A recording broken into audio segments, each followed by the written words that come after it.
A ghost can be a lot of things. A memory, a daydream, a secret, grief, anger, guilt. But in my experience, most times they're just what we want to see. Most times, a ghost is a wish. Hey there, welcome to the first video of 2026. New Year, same inescapable nightmare. The horrors are unimaginable. Hooray! Outside, everything might be especially terrible, but here we're doing our best to be a little corner of escapism where you can sit down, relax, have a bite to eat, and be rambled at. Welcome to the Horror Diner. Welcome to the Horror Diner. If you're a returning customer of the diner, it's so good to see you again. We've kept your favorite table open just for you. But if you're visiting our establishment for the very first time, we're thrilled you decided to stop by. I'm Spooky Pie, your waitress, your chef, and your new friend who's going to sit down and talk about horror with you. Here at the Horror Diner, we talk about any kind of horror media you can think of. Books, movies, podcasts, video games, TV shows, other stuff. But basically, if it's horror, then it's fair game. Everything's on the menu. But that's not all. Every episode, we also cook up a little something that goes with the piece of media we're talking about. Sometimes that's easier than others, and other times a work won't mention food and we'll have to get creative on what our themed eat is. But we're nothing if not adaptable here. As of recording this, it's January, and I don't know about y'all, but I have always thought January was the most depressing month. It feels cold and dark and oppressive. So, being as January is the month in which I usually choose to wallow in my sadness, I thought it was the perfect month to talk about Fatal Frame, home of the most beautiful bout of depression you can have while being simultaneously terrified. As I mentioned in my Silent Hill 3 video, which if you have not watched it, please go watch my Silent Hill 3 video. It's my favorite thing I've made for this channel. After this video is over, finish this one first. Please. Anyway, as I mentioned in that video, Fatal Frame was my first horror video game I ever played, and I fell in love immediately. The heroine of the first game, Miku Hinozaki, is still to this day one of my favorite video game protagonists alongside Heather Mason, and Fatal Frame 2 is still one of the best video games I have ever played. I cannot properly express the absolute chokehold Fatal Frame had on me as a teenager. It was my everything. Wow. Well, this is going to be my personality for the rest of my life. Sure, I thought the games were terrifying when I first played them, especially since it was the first time I experienced horror media in a more hands-on fashion, because there's a big difference in the disconnect you can feel from events when you're watching a horror movie, versus playing a horror video game where it feels like it's all happening to you. And that was new and cool to me. But once I peeled back the layers of, holy cow, these games are scary, what I found underneath was a series that, at its core, was made up of stories of love and loss, and the ways in which that love and loss can change us. My late teens and early 20s was an incredibly rough period. But one thing I found myself returning to over and over during it was Fatal Frame. And while I've now played the original trilogy so much the ghosts no longer terrify me, in fact, some ways they feel like old friends, the depth of the emotions stored within those games stuck with me forever. So, while we're in the despair of winter and with the remake of Fatal Frame 2 coming out in a couple months, it seemed like it was finally time to talk about my favorite horror game franchise. Now, in this video, I'm only going to be covering the original PS2 trilogy. So I won't be covering the games that were later made for Wii or the Xbox exclusive remake of 2. And if you're looking at the runtime of this video, you're probably realizing it's a good thing that we're going to be sticking to the original 3. This is not to say that I won't come back and talk about the other games at a later date, but that day is not today. Before we get into the extensive amount of content we need to cover, let's get something started for you to eat because we're going to be here for a minute. So, I wasn't 100% sure what to make for this video, since the only consumable items in the game are herbal medicine and holy water. So, that was out. And then I considered trying to make food that was traditionally left out for ghosts, but then I ultimately ended up on ghost Pop-Tarts. Or, for legal reasons, ghost legally distinct pastries. Honestly, they're hand pies. Ghost hand pies. But anyway, along with being ghosts, that still works, because, like, if someone left a little ghost Pop-Tart at my grave, I would be like, neat! Let's get into it and make some ghosts for our video about ghosts. Before you begin, always consult with the night manager. His approval is mandatory for any project. Once he approves, you can start, and if he doesn't, run before the old ones learn of your transgression. For our ghost pies, you will need 2 cups all-purpose flour, 1/2 teaspoon salt, 2 tablespoons granulated sugar, 1/4 cup of filling, I use strawberry preserves, but you can use Nutella or another type of fruit filling, 1 cup butter, cold and cut into cubes, and 3 to 4 tablespoons of ice water. In a mixing bowl, combine your flour, sugar, and salt. Your supervisor may go to sleep on the job. Let him. It takes a lot of energy to run this place. Add in your cubed butter and combine with the dry ingredients until the mixture resembles sand. Learn from my mistakes and cube your butter small. I had a heck of a time breaking up the butter, and next time I make this, I might actually choose to just grate the butter. Once that is thoroughly mixed and has roughly the texture of coarse sand, add in the ice water 1 tablespoon at a time until dough starts to form. You might not need all 4 tablespoons, but I definitely did. You may also, like me, reach a point where you realize it's just better to get in there and use your hands. At this point, make sure you still have the night manager's favor before you proceed. Take the dough you just made and divide it into 2 halves. Flatten each half into a disc, and once you're done fighting with plastic wrap, gotta hate plastic wrap, wrap them in plastic wrap, and allow them to chill in the fridge for 45 minutes to an hour. Once they have been given time to chill, roll the first ball of dough out on a lightly floured surface. You'll want the sheet of dough to be roughly 9 by 12 inches when you're done. Taking your ghost cookie cutter, cut out each ghost and carefully move them to a parchment paper lined baking sheet.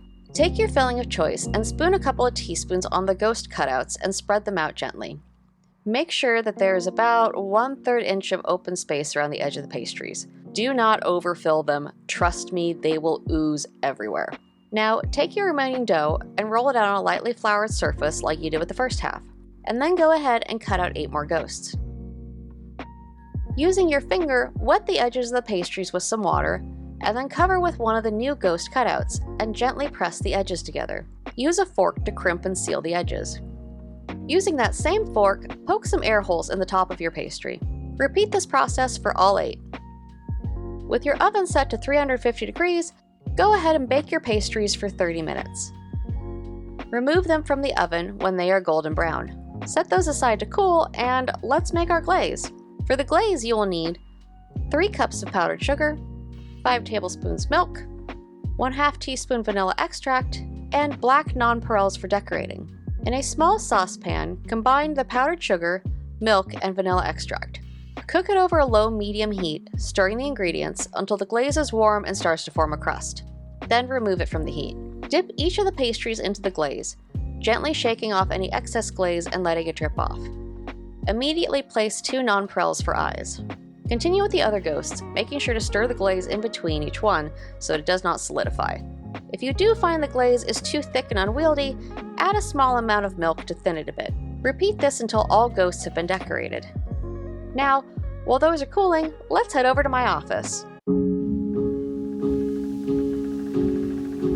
Howdy! Welcome back to the thing. We've got a lot to cover today, because this is easily my most ambitious video I've done, and the one I'm most nervous about because of how special this franchise is. And if you're wondering how someone could be really emotional about a game that's just about taking pictures of ghosts, oh boy, you're gonna be in for a ride.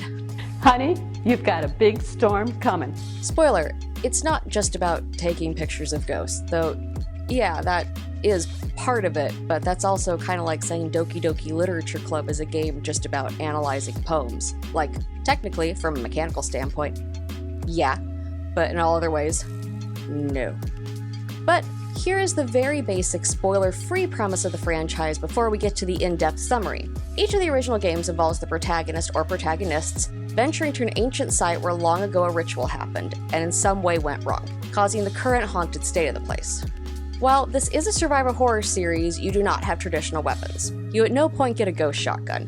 What you do have is a camera known as the camera obscura, which serves 2 purposes, combat and exploration. The fights of this game require you to take pictures to capture the ghost spirit. The better your shot, as well as the type of film you use, the more damage it will do. The best being the titular Fatal Frame, which is captured by more or less hitting the enemy's weak spot. You also need the camera for non-combat photography. Taking pictures of objects and locations throughout the game reveals images you can't see normally, as well as provides lore and sometimes solutions to puzzles. In each of these games, there are 2 main stories running alongside each other, except 3, which due to having 3 playable protagonists actually gives you 4 overlapping plots. Not counting the numerous side plots and lore involving the ghosts of the area, there's the story of your protagonist/protagonists finding themselves in a haunted location by pursuing a loved one in some form or another, and then your other main plotline is the lore of the main villain, which is slowly unveiled through found documents, audio recordings, and the occasional vision the protagonist will have. The combat is hard, the resources are scarce, and these games are the absolute best. Now, since there are 3 games to cover, I won't be going quite as in-depth in the plot summary, covering every single story beat of each game, and I won't be discussing every ghost's backstory that you can uncover throughout the game, because we'll be here all day. We're already gonna be here a really long time. But this will also leave things for you to discover if you play the games yourself, which you should, they're amazing. I'm also only going to be covering the canon endings of each game, since 1 and 2 each have alternate endings, but the plot of Fatal Frame 3 nullifies the validity of those alternate endings. But hey, that's also another thing to discover on your own if you decide to play or watch the games. So, that being said, I'm going to spoil a lot of the game, like pretty much all the major plot lines. So if you do want to play them first, or barring the ability to get your hands on them, watch a Let's Play, you can skip to the timestamp below to avoid spoilers. For everyone here who's either played them, knows the story, or doesn't mind being spoiled, let's get into it.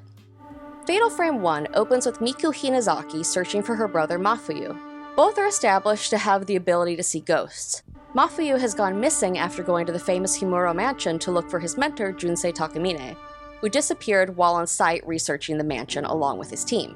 Despite knowing that all the people who had gone here previously were never heard from again, Miku follows her brother to the mansion. As she explores the mansion, she begins to learn its story. Himuro Mansion was a significant site of Shinto rituals. The last master of the house killed his whole family, and the next people who tried to live there disappeared. Miku was lured deeper into the mansion by what appears to be her brother, but turns out to be either an apparition or, potentially even, the mansion luring Miku in further by showing her an illusion of her brother. But this turns into nothing, a dead end. Miku is visited by a seemingly benevolent spirit who points her towards the camera obscura, your weapon for this game, also introducing you to how to use it and pointing Miku towards where she has to go to progress.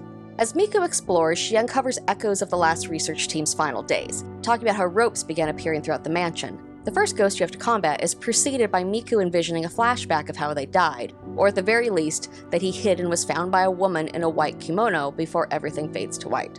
As Miku explores the mansion, she finds more clues about Takamine's research, usually by defeating the ghosts of the people who made up his research team. Recordings of them talking about the appearance of ropes and gradually appearing rope marks on their bodies, as well as photographs depicting them with phantom ropes around their neck and limbs are discovered. As more mentions are made of the woman in the white kimono via diary entries and cassette tape recordings that Miku uncovers, it is revealed that she has ropes around her neck and limbs as well. It is also revealed that the woman in white's name is Kyrie. It becomes apparent that the research team was slowly picked off one by one, with their bodies being found with the head and limbs pulled off in a way that suggests they had had the strangling ritual performed on them. In the visions Miku has preceding her fights with the ghosts of the researchers, it becomes clear that each of them saw the woman in the white kimono before they died, and that she likely caused their deaths. Takamine and his team are not the only ghosts you encounter in the first chapter, and while, like I said, we aren't going to talk about every single one, I will mention this one because he does have an influence on a continuing plot thread. In one of the instances where Miku believes she sees Mafuyu and chases after him, she instead finds a ghost with unnaturally long distorted arms who demands that his child be returned over and over until he's defeated. After defeating him, she uncovers a news article about how 4 children had disappeared in the area, and is believed that these children were taken by a ghost.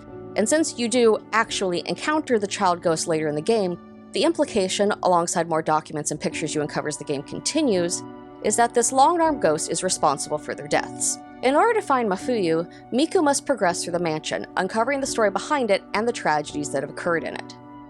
Miku learns that Takamine and his research team are only the most recent in a series of terrible occurrences surrounding the mansion, but they all have in common that rope marks begin to show on their body slowly, 1 per day, until they are killed by the strangling ritual, or the mansion, or Kyrie. Tomato, tomato. You do not encounter Kyrie herself until you've uncovered what happened to the research team and fought their respective ghosts, learning how, up to the moment of their deaths, the research team tried to thwart the curse of the mansion, leaving Miku clues as to how to seal it in the process. When you finally fight Takamine himself, he leads you to where you can uncover the first shard of a holy mirror inside a Shinto shrine. This is needed to defeat Kyrie and end the curse, which is when Kyrie emerges from a full-length mirror inside the shrine. You are not able to fight her at this point, but she lunges forward, grabbing Miku and telling her that she will make her feel her pain, and then giving her a vision of being slowly pulled apart by ropes, then being circled by chanting children. Miku wakes up in the room of the house where she learned of the disappearing children, with the first rope mark appearing on her wrist. You also now find documents in more detail discussing the rope ritual and the rope maiden, saying as follows: a rope shrine maiden bound with ropes around neck and limbs. This girl will be sequestered from all outside contact for 10 years, until she is to be sacrificed to the strangling ritual, where she'll be torn apart by the ropes around her neck and limbs. Additionally, a holy mirror, which has been shattered to pieces, is needed to seal off the Hellgate and protect the region from disaster. This ends the first night and launches you into Night 2, or the second chapter of the game. Upon waking up, she discovers that a child ghost from her vision has stolen the mirror shard she just recovered. In attempting to recover it, she encounters my favorite non-boss ghost of the franchise, the Blinded Woman. A ghost with no eyes and blood running down her cheeks, who hauntingly alternates between saying, "It's so dark, my eyes," and "There's no one here." You find out how she came to be this way later, but I love her. A+ ghost design. I thought she was so ridiculously creepy when I first played Fatal Frame as a teen.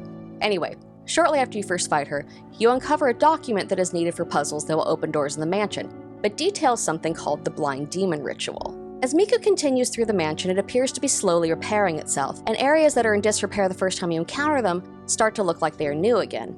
This is confirmed when she uncovers a journal entry from her brother Mafuyu, remarking on how the ghosts are trying to pull him into the past, and the spirits are using their power to make parts of the mansion revert to how they were in the past.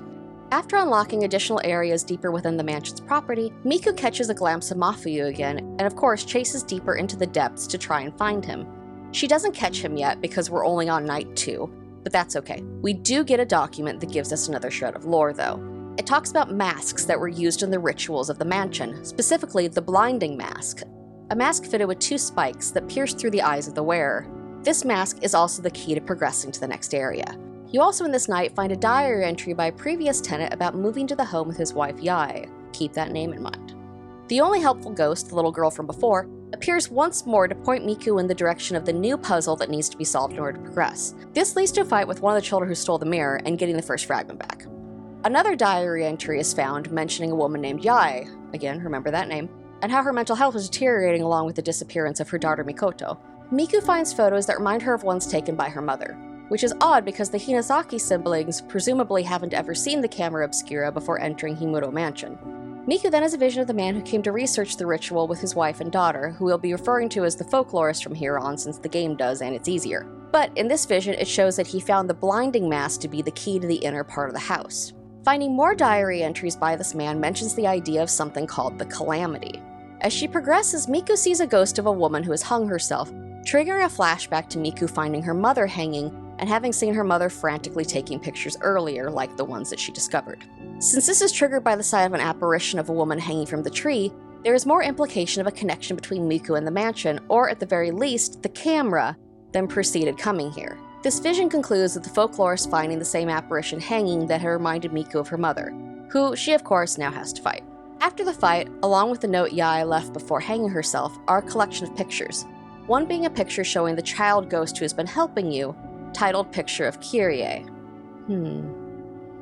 The ghost of the folklorist, Yae's husband, leads Miku deeper into the mansion, leaving research scraps and journal entries in his wake, uncovering more of the mansion's lore. One gives more information on the rituals, with a key point being that the maiden who is sacrificed and the one performing the sacrifice must be related. This won't be the last time the series does this. After leading her to a room filled with ritual masks, Miku looks through the mask of one and sees the blinding ritual we've heard about so far, where a young woman is held down by priests and the blinding mask is forced on her, giving us the origin of the blinded ghost, and of course, one of the many times you have to fight her. Shortly after, Miku finds another of Mafuyu's diary entries, and it discusses the woman in the white kimono. It is implied, along with him developing a borderline obsession with what her story is and how to help her, that she has been showing him mercy unlike she has done with the others who have come to the mansion. Which, fair. Mafuyu is pretty hot. But that's neither here nor there. Afterwards, she is led by the folklorist to a shrine with an additional mask needed for progression. Miku finally fights his ghost, and with the last mask collected, she's able to place all the masks where they belong in the ritual chamber and open a previously inaccessible area of the mansion.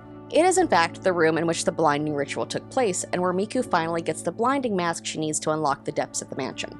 Upon using the mask to unlock the door to the inner area, Miku is once more shown a vision of the ghost children chanting the demon tag song again, and has to fight the blinded ghost for the last time. She is now able to open the door to the area leading to where the Hellgate ritual takes place, and sees a vision of the folklorist dragged inside by a multitude of arms.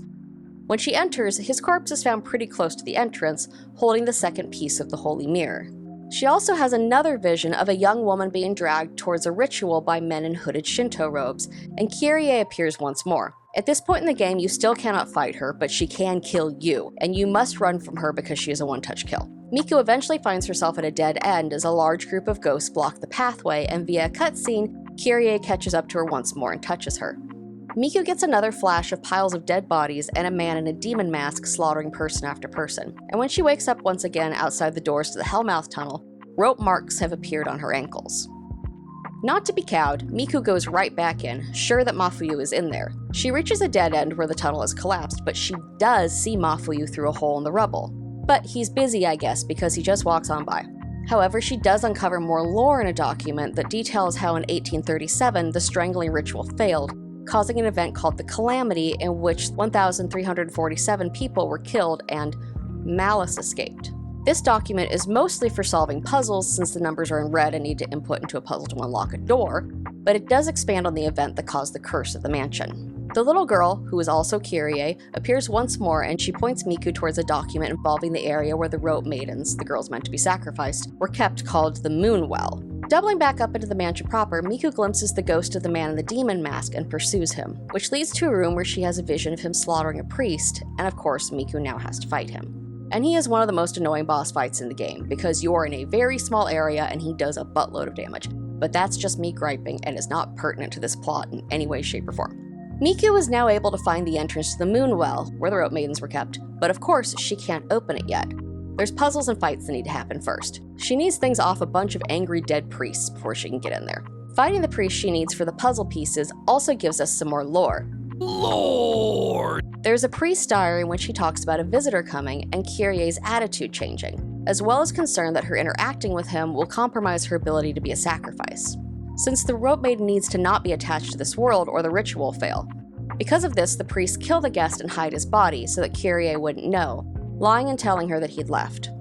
The ritual, of course, failed, driving the master of the house insane as well as triggering the calamity and leading to the slaughter of all in the mansion. Upon finally entering the Moonwell, Miku discovers the corpse of a former shrine maiden, and she is given yet another vision of a girl being pulled apart by ropes and of a mirror shattering. Kyrie appears out of a puddle of water on the shrine floor. Miku again has to outrun her, but is helped by the little girl ghost who asks to please make it stop and to stop me. This begins the final night. Miku again wakes in another part of the house with the little girl ghost who points her towards a koto, and playing it opens a secret passageway.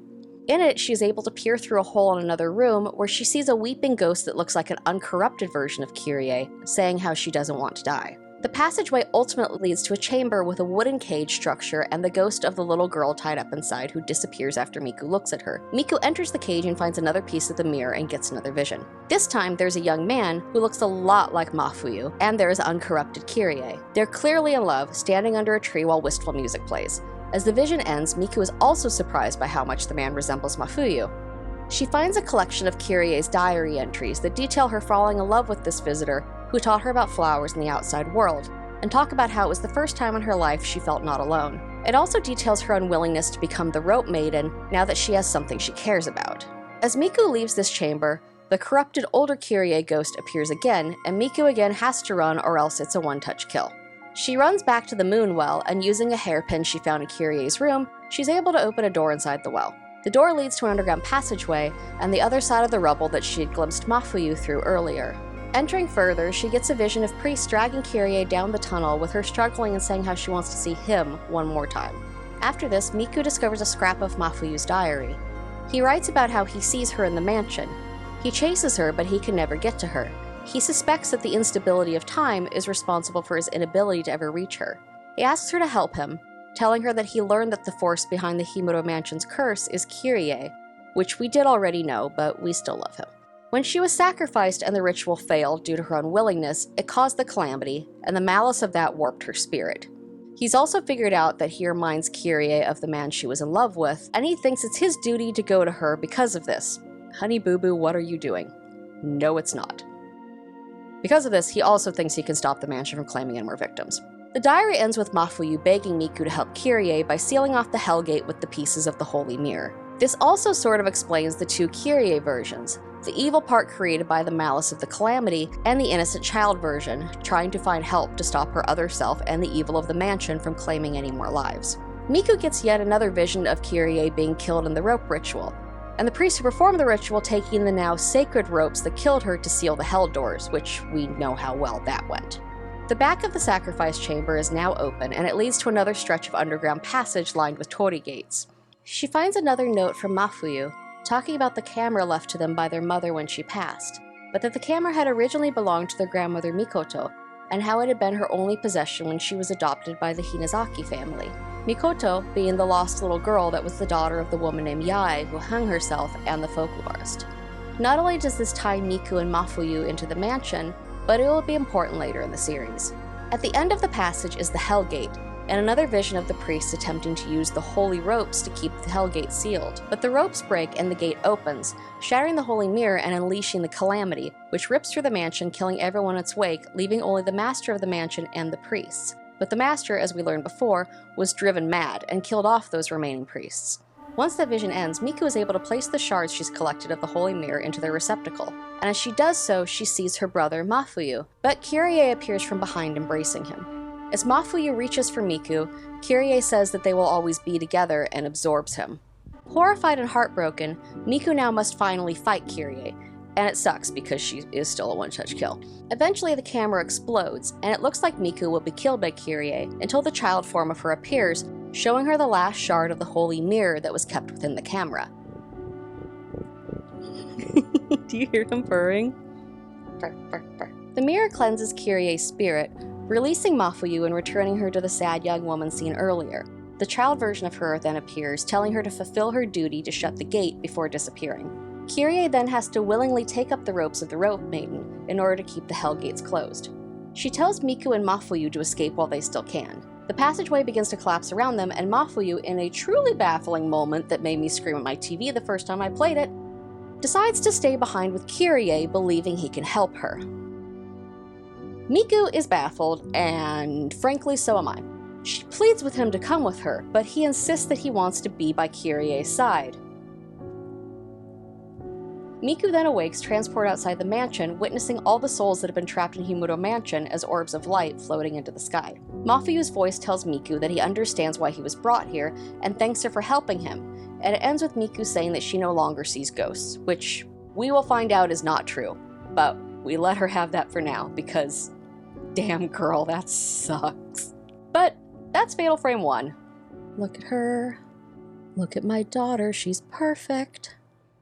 On to Fatal Frame 2, which in my opinion is one of the best video games in the world and has had a chokehold on me for ages. We open on a voice saying, "Didn't we always promise to be together?"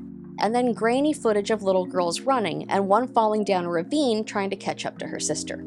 It then snaps to the present day of the game, and we are introduced to our protagonists, twin sisters Mio and Mayu. They've returned to a place in the woods that they used to frequent as children that is set to soon be demolished as a dam is being built which will submerge the whole area underwater. Mio asks her sister if her leg is hurt, identifying Mayu as the little girl in the intro who fell and presumably sustained a permanent injury.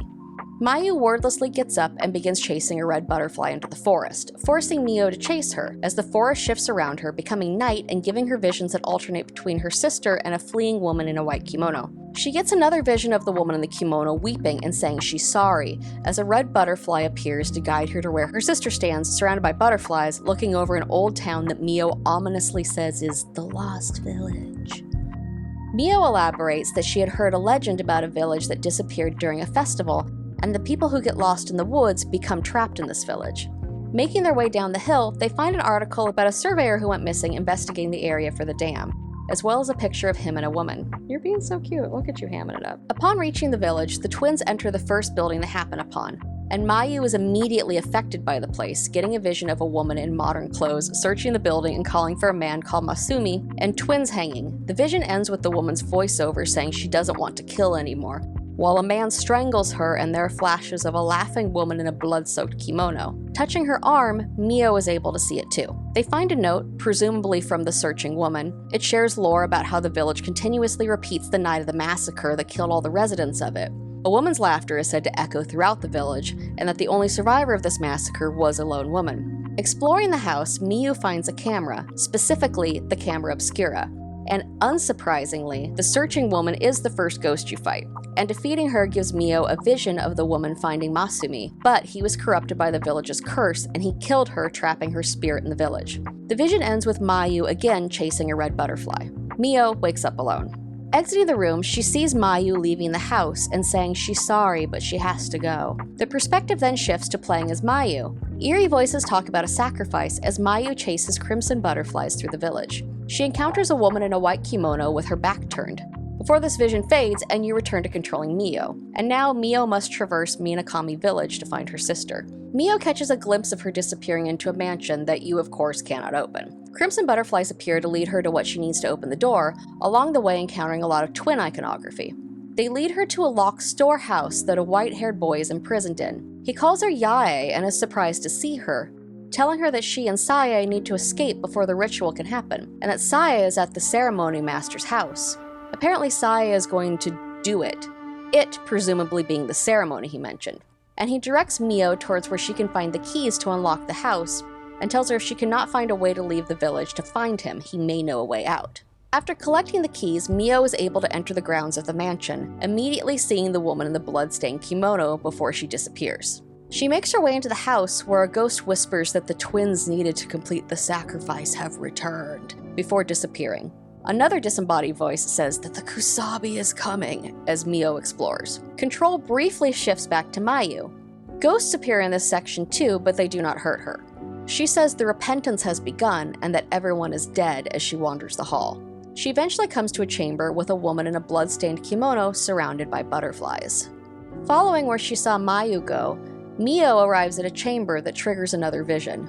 The floor of the chamber is covered in countless mutilated corpses. In the center of it is a woman in a blood-stained kimono with what looks like rope marks on her neck, laughing. A man in ceremonial guard, the Kusabe, appears from behind her. And this is a chase like most of the Kyrie ones in Fatal Frame 1, and you have to just run until he stops chasing you, because he is a one-touch kill if he catches you. Escaping him, Mayu is seen in the distance, and Mio continues to chase after her. She of course does not catch up with her yet, as items need to progress, but a voice is heard saying, "We'll perform the ritual with Sae alone." Look at you, do you love Fatal Frame? Yeah? Oh, Salem's a Fatal Frame fanboy. She finds a document mentioning the rituals of the village. Like in 1, we have a ritual to seal the gate to hell, but instead of a single maiden, in this instant twins are used.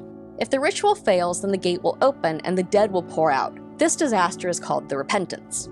After finding the item needed to progress, Mio comes to a room with a silhouette behind a screen saying that they promised they would always be together, so they ran away. But everyone died. Behind the screen is Mayu unconscious. When Mayu wakes up, she claims a voice was calling her, telling her to return and perform the ritual, and she begs Mio to stay with her forever. Despite yelling at Mio anytime she gets more than 2 feet away, Mayu runs on ahead to the room where Mio had the vision of the girl in the blood-soaked kimono, and stands exactly where the ghost stood in Mio's vision, creepily. When Mio asks her what's wrong, she hesitates before saying, "Nothing." Okay. Oh, Salem. He doesn't buy it either. As you continue to explore, now with Mayu back in tow, Mayu is starting to mumble things with increasing frequency that are concerning, mostly about how they have to get back to the village and the ritual, and that it's the purpose they were born for. It's very normal. They also find documentation about an outsider coming to the village and how he will be perfect for the hidden ceremony. More on that later. Further documentation expands on this, saying that in a year when something that is obscured in the text happens, a Kusabi would be needed, which is an outsider who would be made into a Buddha and offered to something. And the more this Kusabi suffers, the greater the effect. If that crumbles on a year without the ceremony, a Kusabi is needed. A Kusabi is an outsider made into a Buddha and offered to the moon. The more they suffer, the greater the calming of the... Unlocking a chamber reveals the ghost of this outsider, and a diary entry from him saying that when he was captured by the village priests, he was called the outsider or the Kusabi. The rest of the note is mostly information for puzzles and keys, but does add to the lore. All the while, Mayu's mumblings are getting more concerning. Now she's saying things like, "Yae, are you really running away?" I'm sure your sister is fine, Mio. Mio fights multiple priests who say unsettling things like the twins needed for the sacrifice have returned, or something. I didn't write down the exact wording. But in defeating each one, we get more lore. The ceremony master created the kusabi to quiet the unknown thing, but it didn't do enough. The ceremony with the twins is needed, and his daughters, Yae and Sae, are the only ones who can be used. But they apparently ran away with a boy referred to as a remaining, and if they are not found, the village will be swallowed up. Fatal Frame is a series full of very good fathers. Another note is found from one of the girls mentioned in the note, Yae, saying how the ritual is approaching and that Itsuki and Mutsuki's rituals didn't work, so this year it falls to her and her sister. But they're going to leave the village before that can happen with Itsuki's help. The diary seems to be shared between Yae and Sae, but we get a picture of the twins' conflicting feelings reading through the subsequent entries. Yae is adamant that they escape, while Sae thinks that they should stay behind and perform the ritual so no one else has to suffer, especially after learning about the outsider going to be made into a kusabi. More notes are found about the failed ritual that took place. This ritual is known as the Crimson Sacrifice Ritual. This ritual causes the twin shrine maidens to become one again, appeasing something obscured in the text. The gate tell is called gaze not upon the eyes that glimpse the will be blinded by the please speak not of the mouth which utters will be made speechless by the listen not to the those who heed the are turned heartless by the well, glad I picked up that taboo tone. One twin stays behind watching over the human world, and the other passes through the obscured text again, which calms the earth and keeps the Hellgate closed. Sacrificed shrine maidens are made into crimson butterflies and return as guardians of the village. Further exploration and puzzles lead to a note telling how Yae escaped the village, leaving Sae behind. Even though the ritual requires twins, the ceremony master was determined to attempt it with Sae alone.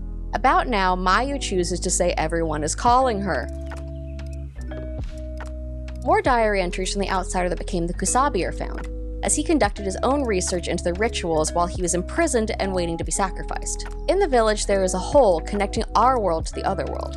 This is the gate to hell, or the hellish abyss, and what must be kept closed or else a terrible disaster will happen. Bye, Salem. The suffering of the sacrifice is used to seal the hellish abyss. A group of people designated as the mourners are the only ones allowed near it, and on the year of the ceremony, their eyes are sewn shut so they can't look into it. After the ceremony is completed, they are still forced to live underground and may never return to the surface.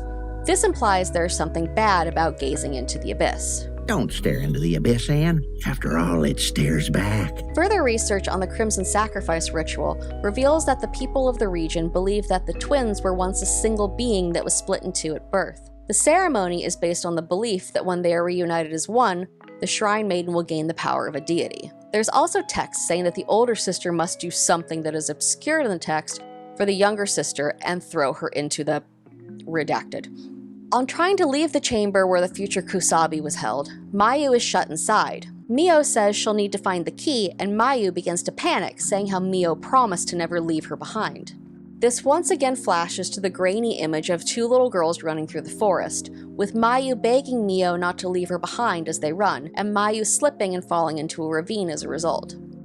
We cut back to the present, where Mayu is continuing to beg Mio not to leave her behind anymore. Mio assures her she'll be right back, she just needs to find something to open the door with. But as soon as she turns her back, Mayu's voice changes, saying, "Dear sister, are you leaving me again?" Casual. But Mio has no time to think about this too much right now. She's got to find a key, so she leaves. Once more on her own, Mio sees an apparition of a girl in a white kimono surrounded by butterflies, who she follows to the storehouse she'd found earlier. The ghost stops outside it, crying and saying they should have done the ritual, leaving a document behind when she disappears. It's Sae's diary, lamenting how Yae left on her own and how it's their fault what's happening to Itsuki, admonishing her because they promised they'd always be together. Returning again to the back of the storehouse, Mio once more sees the white-haired boy, who must be Itsuki, behind the bars. He calls her Yae again and tells her where to look for the cell key, and gives her a tip to solve the puzzle you need to get it. He once again insists that she and her sister need to leave the village so the ritual can't continue.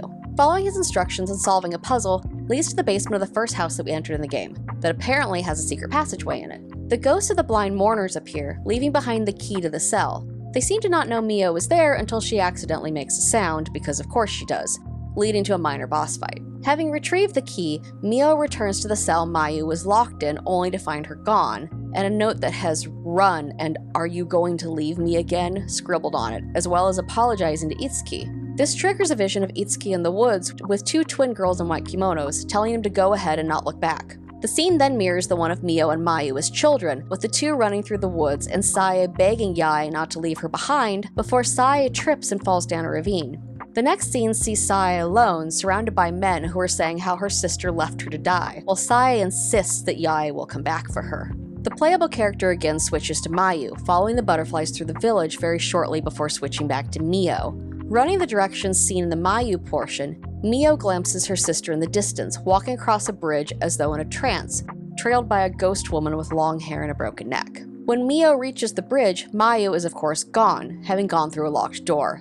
But the broken neck ghost is there, because this series loves its broken neck ghosts. When she is able to unlock the house Mayu has run into, it appears to be a house that belonged to the family of a pair of former shrine maidens who were part of a successful crimson ritual. The surviving sister was given a doll that looked like the deceased sister so she would be lonely, which then became possessed by a malevolent spirit, convincing the girl that it was her dead sister. And you have a boss fight with both the real girl and the doll, but only the ghost of the real girl will take damage. They look exactly the same, by the way, so this is very frustrating and confusing. Resolving this leads to Mio unlocking an underground passage, but while she's down there, the ghost of Sae, the laughing girl in the white kimono, appears and pursues her, causing Mio to drop both the camera obscura and her flashlight. She escapes up into the house above, only to be still pursued by Sae, who she loses, but is then cornered by a mob of angry ghost villagers who she must also escape, all without her weapon. When it seems she has lost them, she spots Mayu down the hall, who upon turning morphs into Sae and begins to chase Mio again. This culminates in Mio having to hide in a closet, and making a break for it as soon as Sae determines she must have left, but all the while Sae alternates between her own voice and Mayu's, begging Mio to stay. Mio finally manages to backtrack to where she had dropped the camera and retrieve it, and head back up to where she was previously without her ability to fight ghosts. Able to explore the house more now, she comes across Mayu crying in a locked room, apologizing to Itsuki. She of course cannot open this door and must search for the key. In doing so, she uncovers information about Itsuki's little sister, who was supposed to hand the key to his cell over to someone so he could be rescued, but she got scared and hid. In her diary, she talks about how her brothers Itsuki and Mutsuki went away to the ceremony and only Itsuki returned with his hair having turned white, and her not understanding where Mutsuki is. Itsuki had given her a bell so that he could hear her if she was traveling somewhere dangerous because she cannot see very well, telling her he would come if he heard the bell ringing.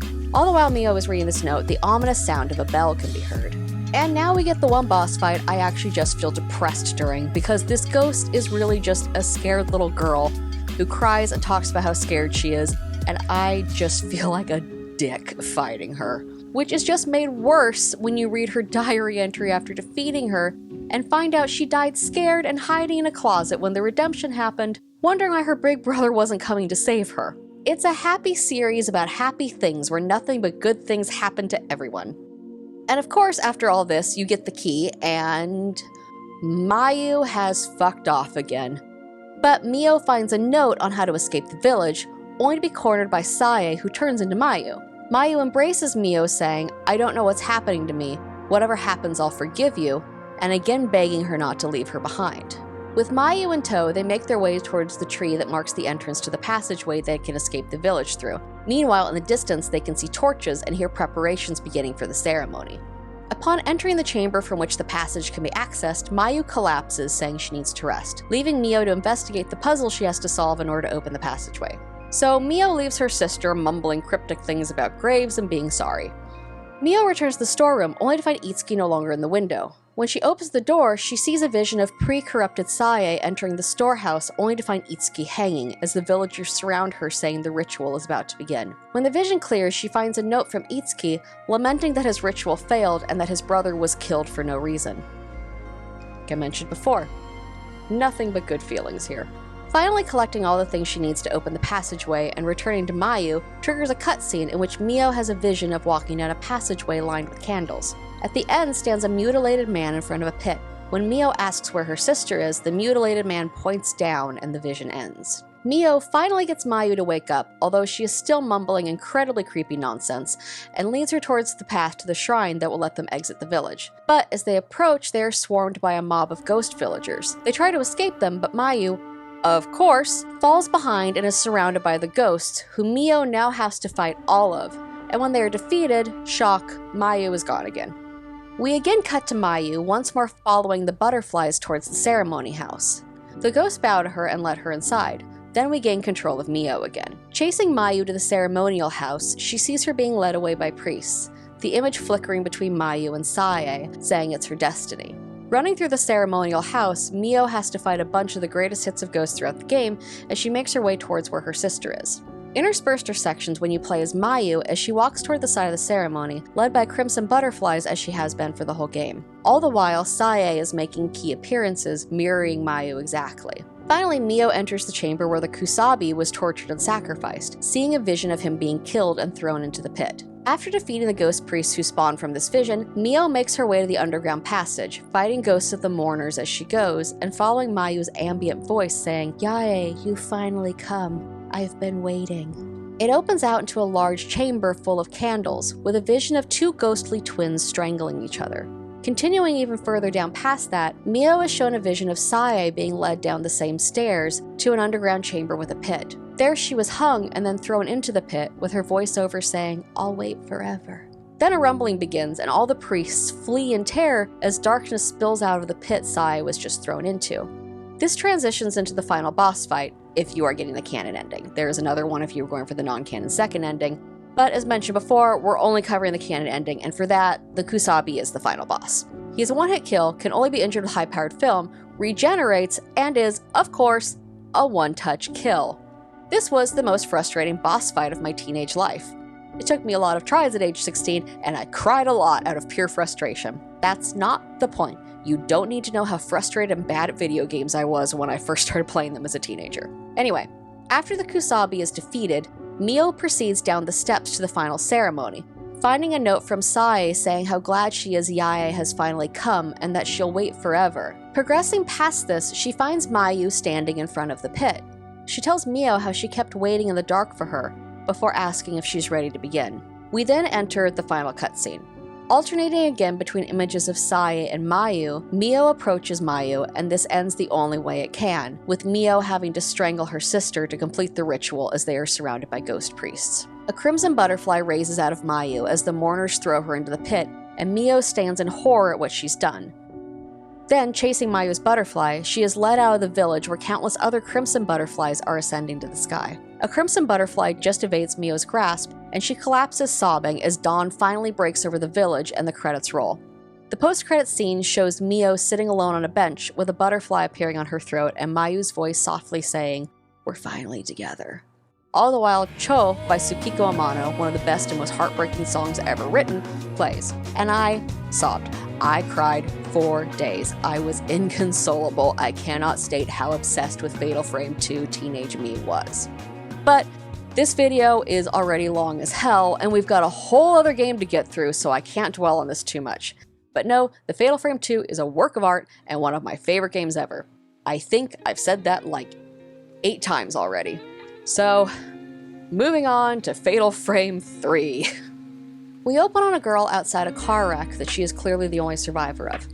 She collapses in front of a clearly dead boy in the car weeping. It then cuts to the same girl, presumably later, taking pictures in an abandoned building. Her assistant, best girl Miku Hinazaki,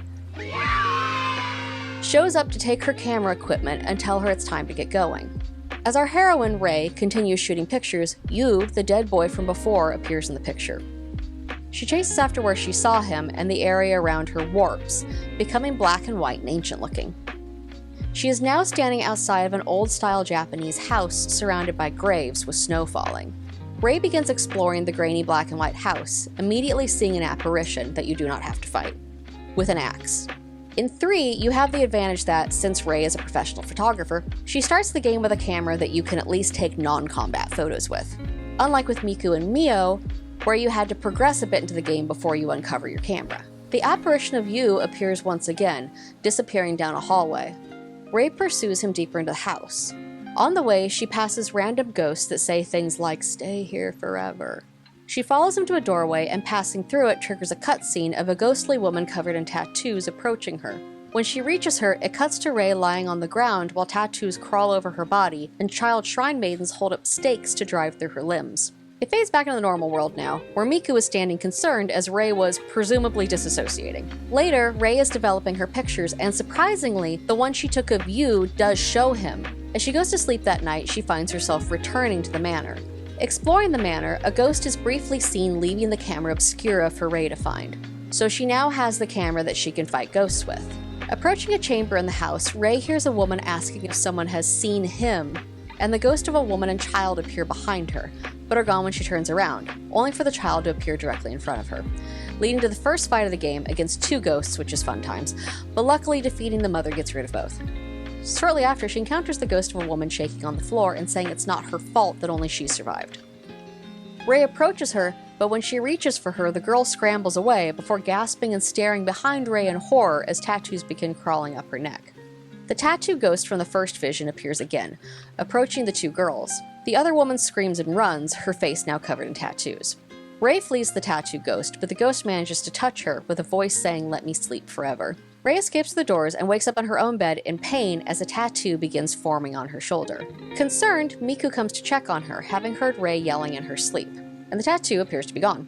She assures Miku she only had a bad dream and that everything is fine. Looking through the notes you now have access to, you learn that Yu was her fiancé and she was at fault for the car accident that he died in. You also learn that Yu was friends with Miku's older brother, Mafuyu,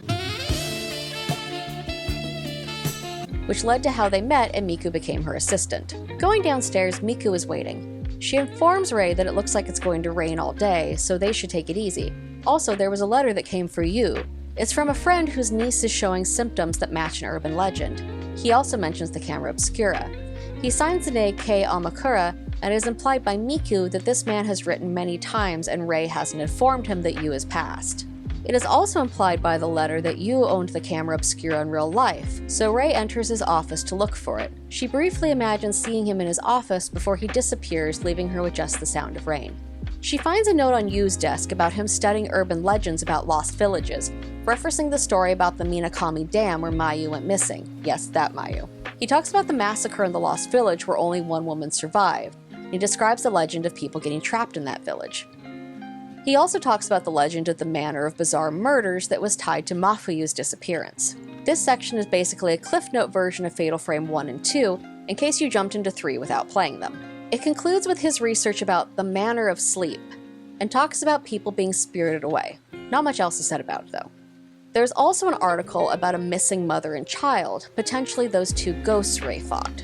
She finds the camera obscura along with another letter from Kei. It mentions his research on the manner of sleep urban legend, and mentions making it to a deserted village where he found the camera. He mentions that his niece Mio was terrified when she saw it, so asks Yu to look after the camera for him. This version of the camera obscura looks older than what she found in the dream world and seems to be broken, but it does have some film in it. Going downstairs to find her darkroom, Ray passes Miku, who remarks that it's raining again, which she will literally do through the whole game when you come and talk to her. It's raining again. Developing the film from the camera obscura shows the picture of the crying woman Ray took in her dream, implying that pictures taken with the camera obscura in the dream world can be developed in the real world. This also puts Ray onto the idea of investigating the woman who appears in her picture. This game also has the best thing yet, which is, you live with a little black cat. Anyway, Ray hands the picture of the woman off to Miku and asks her to investigate the woman, introducing the mechanic that Miku can do research for you on the pictures you take in the dream world. This ends the day and Ray goes back to sleep, returning her to the manor of sleep. Ray once more sees the crying woman and pursues her into the manor. She approaches the woman who mumbles, "If you wake up, please wake me up too," and that it isn't her fault. Upon waking, the tattoo spreads further across Ray's back. Miku has gone out to do research on the woman in the picture, but has left Ray breakfast because she's the best. Miku is basically Ray's housewife. She does all the cooking and cleaning and taking care of her, and I kind of love that for both of them if I'm being honest. Ray gets a call from Miku on the landline. The woman from the photo was the only survivor of a plane crash, and she is currently being hospitalized. Ray goes to the hospital, and learning that the woman has been asleep for a very long time, she enters her room. Tattoos appear across the woman's face and all over her body as a voice says, "I don't want to see anymore." She disappears, leaving only a black soot outline where she was lying in the bed. Ray returns home, showers, and gets ready for bed. Returning into the manor, the woman from the hospital is once again there. She is trapped in the manor now and is a ghost that must be fought. At the end of the fight, the woman touches her and Ray wakes up. In the waking world, for an instant, she sees the woman still touching her and the tattoo is spreading again. When she heads downstairs, Miku has the hospital woman's diary, which was handed over to her in the hospital since the woman's family are all dead. It details her horror at being left alone with everyone she cares about dead, and her dreams of the manner of sleep, where she hears the people she loves calling her deeper into it. She also talks about a tattoo spreading that no one else can see on her, and how it became harder for her to tell whether she was asleep and awake. Once more in the manner of sleep, Ray continues to explore, finding several blackened silhouettes on the walls, like she had experienced with the woman in the hospital. Ray pursues Yu's specter further and wakes up again with the tattoo spreading. There's a phone call from Miku. She says she'll be home later, but her research on the woman from earlier is on the desk in her room. When Ray enters Miku's room, along with the notes on her desk, she finds a picture of Miku with a young man, who we know as Mafuyu, but Ray muses on whether they are related or dating, which is an honest mistake to make with this franchise, especially since Fatal Frame 5 exists. But we're not talking about Fatal Frame 5 in this video. We're talking about Fatal Frame 3, so let's go. When it switches to night, you can visit Miku in her room before going to bed and ask her to research any new photos you've developed. Also, we learn that the black cat sleeps in Miku's room with her because she's the best girl, so of course the cat has chosen her. Back in the manner of sleep, Ray pursues Yu again and is led to a projector room where we can glimpse a film of child shrine maidens driving spikes into someone's hands and feet. There's also a note about a shrine where you can offer your pain, and it is tied to something called a sleeping priestess. She follows the ghost of a child shrine maiden to a chamber covered in small impaled dolls, where she then has to fight the ghost of one of the little girls she dreamed about being impaled by. Then she's awake again and the tattoo is bigger. Going downstairs, Miku is staring out the window and singing what sounds like an old child's rhyme, like what has been heard in the manner of sleep about a sleeping priestess. Miku says she's been hearing it in her dreams lately, but has no idea what it means. Another letter from Kei arrives. It includes a tape he found about the urban legend he is studying. His niece Mio has been hospitalized. She rarely wakes up and only for a couple of hours at a time. Included is a photo of Mio. Yes, that Mio. This is when things begin appearing in the waking world for the first time. A pair of legs are glimpsed behind a curtain, but nothing is there once Ray approaches. This time when we go to sleep, we switch to controlling Miku. She finds herself in Himuro Mansion once more. She finds the camera obscura again where she found it in the first game, and briefly the tattooed woman appears behind her. She continues to explore and fights an aggressive ghost that leaves behind a mask when defeated. This mask is used like the masks before were and can open doors. The rooms are in different orders in this version of the Himuro Mansion than in the last time we saw it, and Miku quickly finds herself in the Shrine Maiden holding cell, complete with a diary of a former rope maiden. She exits into the rope ritual room, and she has flashbacks to the visions she had of Kyrie being pulled apart. When it ends, a figure with elongated broken limbs lies on the dais with a blanket over it, but disappears when she removes the blanket. The broken-limbed ghost of a former rope maiden appears, and Miku is forced to fight her. After defeating the rope maiden, Miku refuses to progress further towards the ritual area and doubles back. As Miku tries to leave out the front door, the ghost of a child shrine maiden appears and tells her that her brother is here, pointing the way. Miku follows the little girl and finds herself in the dream manor as it appears to Ray. She ultimately ends up in a chamber with a suspended cage, being told she needs to save both of them. Ray wakes up, confused that she saw Miku's dream. She goes to find Miku, who tells her that she doesn't feel well, not having slept well, and that she had a strange dream, and that there is a letter for Ray in the kitchen, along with a picture of Kei. Kei's new letter indicates that he is visiting the manor of sleep in his dreams too. In his dreams, he is chasing Mio, even though she is not dead. He thinks if he can catch her in the dream, he can save her. We return to the manor, but this time as Kei Amakura. Bless his heart, this boy does not get to use the camera obscura for a big chunk of his first section, so he cannot defend himself. He can only take normal pictures and has to hide from enemies. Kei glimpses Mio running down a hall and pursues her, but she vanishes behind a locked door surrounded by crimson butterflies, and he must traverse the mansion to uncover the key to progress. In doing so, he finds a document saying, "The pain engraved into the tattoo priestess becomes a dream and eats away at her soul. The pain or attachment to this world is impaled as a doll dyed in soul ink and enshrined." And another document saying that the tattooed priestess must lose all of her attachments to this world during the rite of the commandment. For this reason, those who enter the Kuze shrine must be sure to cover their faces with masks and carry out the ceremony without feeling. It is especially forbidden for men to enter the Kuze shrine without concealing their faces in order to keep the priestess's heart from stirring. Finding the key needed to progress past the Crimson Butterfly door leads Kei to an area that resembles Minakami Village, and he finds Mio locked in an inner chamber where Mayu once was locked, whispering, "We promised." Rei wakes up and hears static from somewhere in her house. Tracking the sound to Yu's office, it appears to be coming from the crawl space to the attic. Entering the attic, like any sane person in a horror movie would, Rei glimpses a woman with long dark hair crawling across the floor. As Rei turns to escape, she sees ghostly arms wrapping around her from behind. She then wakes up again, in her bed, with the tattoo spreading once more. Miku is waiting downstairs with information she has uncovered about the photos Rei has given her, involving excavated areas where remains of possible human sacrifices were found. She also finds information about a ghost manor that many people have visited due to a rumor that you can meet the dead there. But it is also said that the dead you meet will draw you to the other world. Walking further into the house, Rei finds the cat standing at the entrance to a room growling, though nothing seems amiss in the room upon inspection. This time when Rei goes to sleep, we're once again playing her in the manor sleep. She sees Yu walking in the distance once more, disappearing behind a locked door.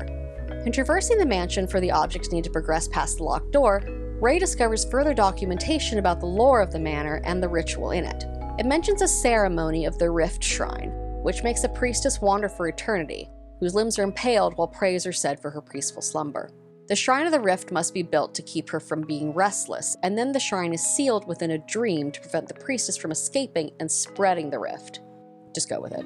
Rei is also now able to cross into the portions of the mansion that are specific to different characters. Namely, she can now enter Miku's dream version of Himuro Mansion. Doing so lets her uncover what she needs to unlock the door Yu passed through, but she wakes up just as she unlocks it, the tattoo now spreading from her back to her chest. Shaking this off, she hears her phone ringing, but when Rei answers it, there is a ghostly woman's voice wailing to be let out and saying how she should have died. The camera obscura also begins reacting to things in Rei's normal home, catching an image of a ghost in her skylight. She also glimpses legs behind the shower curtain in her bathroom. Entering her dark room, the ghost of the woman from the hospital is sitting there. The haunted dream world is now leaking into the real world. Despite this, Rei goes back to bed. Like we all would. We are once again Miku. A woman imprisoned in a cage above her is briefly seen before it pans down to show the little girl who led her away from the exit, claiming her brother was this way. She asks Miku to save someone before disappearing. The chamber Miku now finds herself in also has 2 full bodies worth of tattooed skin tacked up on the wall. Leaving the chamber, Miku follows the sound of a lullaby, and she hears a voice beckoning her through a door to a narrow crawl space. And for some goddamn reason, she wedges herself in there. Surprise, surprise, there's a horrible crawling ghost in there. There's an item she needs in there too, but Jesus, at what cost? She also can access new areas the other characters cannot access because they're too big to enter these passageways. But she also has to fight a ghost with bloody eye bandages and spikes through her arms. And no top. We're big on topless ghosts in Fatal Frame 3. Miku also uncovers lore about a potential forbidden affair that the priestess was having. Like with the other games, the maiden is not allowed outside attachments, so there's a hint to how this went wrong, possibly like how Kyrie's ritual went wrong, which is maybe meant to be a callback to the first game, having the tattoo priestess mirror Kyrie. Discovering this goes hand in hand with Miku solving the puzzles needed to access the hanging cell of the woman seen at the beginning of her part, but we don't get to see what happens yet because Rei wakes up. She finds Miku in her room, murmuring her brother's name. When Rei snaps her out of it, she says she's had another bad dream. After a brief discussion with Miku about how she feels trapped in the past, it's time for bed again. And it's also time to be Kei again. He's once more in front of the cell Mio is locked in, and he has to go exploring for keys to unlock it. He traverses the area with the first Kusabi encounter from Fatal Frame 2, which this time, because of dream logic, leads into the Osaka house. Because again, dream logic. We do also get more callbacks in him finding notes from Fatal Frame 2 ghosts, and the kimono box rattling is a callback to the kimono box ghost in 2. Running upstairs leads him to the doll puzzle room, and the whole time he keeps glimpsing twin little girl spirits murmuring about how the ritual needs to be completed. The Kusabi spirit also appears, just for shits and giggles. But at least he's not a one-touch kill this time, which is good because Kei is dainty. Aww. He's able to eventually unlock the cell, but much like Fatal Frame 2 with Mayu, Mio is no longer there. He follows the crimson butterflies and sees Mio disappearing down a hallway and gives chase, leading him to the Kusabi's ritual chamber. Mio disappears behind a locked door, but the Kusabi is back and Kei, God's daintiest soldier, has to fight him. Still not a one-touch kill, but he does a ton of damage. Even after defeating him and exiting the chamber, the Kusabi continues to materialize and relentlessly pursues Kei until he can once again find the direction of the Crimson Butterflies to escape. And we wake up as Rei. There's a phone call. Kei's on the phone wanting to speak to Yu. She finally has to tell him that Yu is dead, but asks him to continue his research into the manner of sleep even if she is withholding as to why. He says he would like to visit and also pay his respects to Yu. It then cuts to Rei in her nightgown, ruminating on the manner of sleep and the tattoos, and if she will disappear like the woman in the hospital once they spread. And also, what will happen to Miku and Kei, since she's been dreaming about them both in the manner as well. It jumps then to Rei in the shower. Tastefully. She hears something scraping against the glass of the shower doors, and when she turns, sees a spectral woman with needle-like hands. The shower door wrenches open and the woman disappears as Rei screams and flinches backwards. The dream world continues to bleed into the waking world as Rei sees a ghostly arm protruding from under her bed that leaves when she approaches. We play as Rei again, and when she comes to in the manner of sleep, she's in a small cell. She finds a document saying that if the Shrine of the Rift fails, then the Shrine of the Sleep must be built, and they must pray for the priestess to slumber, and that the final command must be driven in where the Shrine of the Rift and the Shrine of the Sleep connect. Rei is now also able to enter the door Yu disappeared through. In doing so, she glimpses a courtyard with multiple needle women as well as the tattooed ghost. This night is super short as Rei is already waking up and the tattoo is spreading down her legs. She again hears the phone ringing. The woman on the other line screams to be let out again. She hangs up, and it rings again. This time it's Kei asking her if she had the dream again, telling her that they should check out the abandoned house again and that he'll bring what research he has with him. Exploring Rei's normal house, there is blood on the mirror in her bathroom, and when she approaches the mirror, a specter of a girl with needle hands appears. Both the ghost and the blood disappear after this. Rei, bless her heart, is totally unfazed. She just notices that she looks like she's lost weight. And when she re-enters her room, a coffee mug can be seen shaking on her table, so it's time to go back to the manner of sleep. We're Kei again. God help us. He makes it to the area Rei has just entered before waking last time. It leads back into the Osaka house from Fatal Frame 2. In his further exploration, he passes through the rafters of another building over what appears to be the impaling ritual described in the notes. He also finds a document describing how the tattoos placed on the priestesses are a means of her taking other people's pain into herself and taking that pain with her when she is placed into her ritual slumber. He then gets ganged up on by a couple of needle-handed ghosts because God gives his biggest struggles to his daintiest soldiers. But it's okay. Once he struggle buses through that, we wake up as Rei. When it shifts to nighttime, Miku can be found in her pajamas downstairs singing the lullaby from before in front of the window in the living room. A ghost of a child shrine maiden briefly appearing next to her. When Rei approaches her, she says she can hear Mafuyu calling her and that she left him all alone and she just wants to sleep. We go to bed and wake up as Miku again. She ventures forth to the cell of the woman she unlocked in the last dream of hers. Following the sound of a little girl singing the same lullaby, she finds a document detailing another bit to the ritual. All the love the priestess feels must be placed in a mirror that must be shattered as a part of the ritual to sever her attachment before the impalement can happen in order for the ritual to be successful. Eventually, Miku makes it to the chamber that the girl was glimpsed in. She's gone, but a mirror remains. There's a note from a girl named Reika, who is presumably the tattoo priestess, about how everyone she loves is gone and she can sleep forever taking the pain of others. The child shrine maiden appears again to guide Miku, and she makes her way to the courtyard Rei opened and Kei began his segment in. Entering the shrine to place the mirror is of course a boss fight. When she beats it, she places the mirror onto the pedestal in the shrine, unlocking the further portion of the shrine and letting Miku progress further into it. She enters a winding staircase going down impossibly far. At the bottom is an impaled woman and a fight with a group of the child shrine maidens. Defeating them, she progresses to a pathway where she thinks she sees Mafuyu and pursues him saying, "I want to be where you are." Rei wakes in a panic, finding Miku huddled in her bedroom saying that they're going to die, tattoos covering her body. She says that they are her punishment for living. She tells Rei how her and her brother could see things others couldn't since childhood, and only her brother understood her, and that's how she knows they're going to die. Rei tries to comfort her, and Miku somewhat despondently thanks her. Speaking to her again, she talks about how Mafuyu stayed in Himuro Mansion and how she fears forgetting him, so when she saw him again, she just wanted to be with him. Everything is incredibly depressing, so it's bedtime again. And we're Miku again, back in Himuro Mansion, at the very beginning like when we began Fatal Frame 1. She continues to chase Mafuyu through the dream version of the Himuro Mansion, but she recognizes that this can't continue and tries to return to the waking world. Tracing back to the mansion to the rope hallway from the first game, she sees the ghost of the tattoo priestess behind her, exactly how we first saw Kyrie appear in Fatal Frame 1. And of course, Rei wakes up. She runs to Miku's room to find the door slightly ajar. Peering inside, she sees Miku surrounded in bed by multiple ghosts. The game moves forward in time slightly to show Rei sitting vigil by a sleeping Miku who is entirely covered in tattoos. Hearing the doorbell, she goes downstairs where Kei is waiting. Seeing Miku's condition, he is concerned. Rei is also becoming despondent, feeling defeated by what has happened to Miku. Kei produces a book from his bag that looks almost identical to ones found in the Dream Manor. He thinks there may still be some hope, since he has the book from the Dream Manor that details the commandment ritual. From this, he believes the gates of hell that the ritual was meant to keep sealed, as is often the case, have been broken. But if they can impale the tattoo stakes through the priestess's limbs, they can seal it again and put her to rest. They just need to find the stakes in the mansion. Kei suggests that Rei check in Yu's study for any additional information since he was researching the Manor of Sleep as well. In Yu's desk, she finds a document he had written on the Manor of Sleep. The Manor of Sleep is an urban legend among psychiatrists about hospitalized patients suddenly disappearing. There are several stages and it progresses like an illness. First, the patients see the same dream every day, usually about dead lovers or family.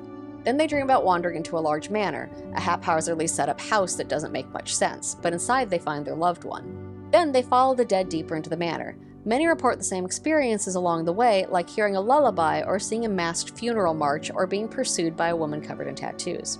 The patients describe seeing a tattoo on their skin that gets larger, and they spend more and more time asleep. Finally, they go missing. It's said they vanish, leaving behind a soot-marked silhouette. Further research into the urban legend turned up the following information. Strong feelings for the dead summon the first nightmare. Once you follow the deceased into the dream, you can never return. If the sleeping person dreams of their loved one, they will beckon the person into sleep. The Manor of Sleep is the world of the dead, and if you go there, you can meet them. Rei debates whether, even if she knew she could never return, if that would stop her from pursuing Yu if she saw him. All the same, she turns the information she found over to Kei, who says that he will investigate tonight. Rei then gets ready for bed. But we're Kei again when we enter the Manor of Sleep. He sets out looking for the stakes needed to impale and subdue Reika. Backtracking to areas where the shrine maidens tasked with impaling the priestesses appeared previously, puzzles can be solved to retrieve the ceremonial stakes. Descending down the long staircase that Miku had discovered, he follows through the doors Miku had seen Mafuyu through, making it to an inner chamber with a small enclosed inner room. Entering the inner room, the air becomes thick and heavy, overwhelming him. In the center, he sees all the previously staked tattoo maidens at once. The one we have come to know as Reika is seen, and he approaches to drive the stakes in, only to find her limbs already pinned down by stakes, which then begin to slowly eject from her body. Kei turns to run, but is locked into the inner room with her. Rei wakes up once more and races downstairs to where Kei had been, but there's only a blackened silhouette on the couch where he'd been. Rei is now alone. Kei is gone, and while Miku has not disappeared, she can't wake up. That evening, Rei hears a radio, tracking the sound to yet another attic access. A ghostly woman appears in the attic area when Rei enters. She finds a document about someone investigating dreams and about them being the border between life and death. We get another tasteful scene of Rei in the shower, remembering Yu's death as the tattoo violently spreads across her back. We're nearing the end now, and when Rei returns to her room, a ghost can be seen crawling out from under her desk. But she goes back to bed all the same. Again, like we all would if we saw that nonsense in our bedroom. Upon appearing in the manor, she immediately glimpses Yu walking ahead. She enters the building with mumbled sounds of Reika's voice pervading through the manor, talking about how all the people's pain etched into her and how she doesn't want to see anymore. Rei enters a chamber with a ghostly maiden surrounded by mummified corpses. The maiden says she doesn't want to dream anymore before disappearing, leaving a mirror fragment behind. Rei follows the priestess's voice to multiple rooms in which she appears, leaving behind a shard of the mirror. The document found with the mirror shards more or less confirms what we knew. Reika was unable to get over her lost love. Returning to the courtyard, her more corrupted form appears before the shrine, leading Rei towards the altar where the now intact mirror must be placed. Like Miku before her, Rei places the mirror and is able to proceed to the last chapter of the game. Proceeding deep into the ritual area, Rei sees a vision of the ritual. Reika reaching her hands out toward the boy she loves, or at least the memory of him, before being lowered to the bottom of the long staircase. Rei descends down the staircase to the sound of children singing the lullaby we've heard through the whole game. Finally, she follows the corrupted version of Reika towards the inner room we last saw Kei become trapped in. She sees a vision of the boy who Reika was in love with coming to find her after she'd been pinned down by the ritual, but he is caught by the priest guarding the area and killed before her as Reika watches helplessly, unable to move due to the stakes driven through her limbs, and causing her to become corrupted and begin the curse. It switches back to the present, and Rei runs from the corrupted form of Reika as the tattooed priestess and enters the final boss fight of the game. When Reika is defeated, Rei is returned to where the uncorrupted version lies dead next to the boy she was in love with, and Rei gently closes her eyes, granting her wish to not have to see anymore. Rei finds herself on the shore of the rift, sending a boat with the two lovers off into the afterlife on a river lit by floating lanterns. As she stands watching this, countless spirits appear walking across the water, and all the trapped spirits of the Dream Manor begin to cross the water as well. She sees Yu and runs for him as the tattoos aggressively spread across her body, calling him to take her with him. Yu turns and she tells him she was able to survive because he was with her, and tells him that this time she's coming with him as he embraces her. He tells her that he has to go on alone and absorbs the tattoos from her, taking her pain and telling her as long as she goes on living, a part of him will always be alive, before turning and leaving with the rest of the spirits across the water. Rei wakes up once more in her house with no tattoos and sobs in her bed. We get another banger of a song with this ending, with Tsukiko Amano returning once more to sing Koe over the closing cinematic and credits.